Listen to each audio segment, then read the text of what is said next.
ஸ்ரீ சாய்ராம்.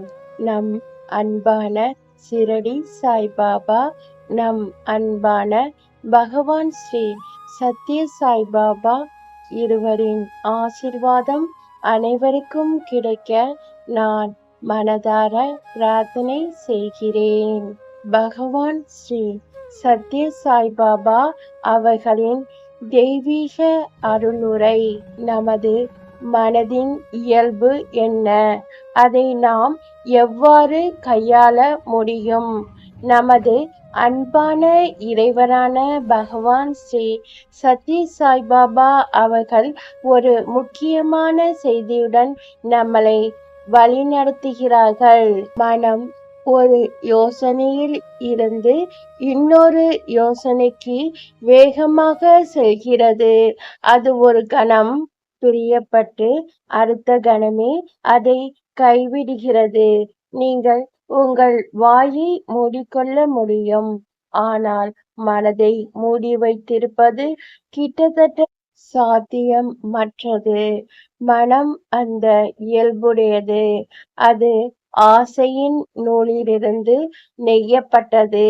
அதன் சிறப்பியல்பு என்னவென்றால், புலன்களில் வழித்தடங்கள் வழியாக நிறம், ஒளி, சுவை, மனம் மற்றும் தொடுதல் ஆகியவற்றின் வெளிப்புற உலகத்திற்குள் இங்கும் அங்கும் படபடத்து செல்வது.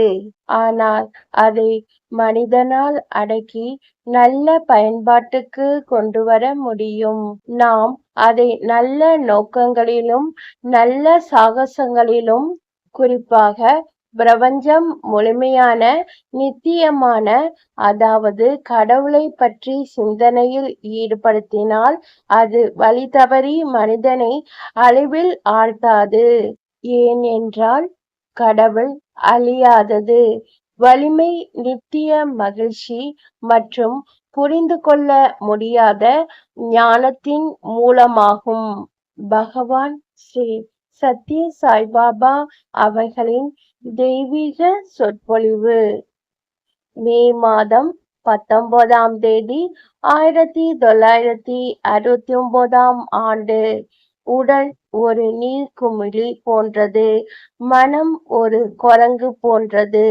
உடலையோ அல்லது மனத்தையோ பின்பற்றாது, மனசாட்சியை பின்பற்று.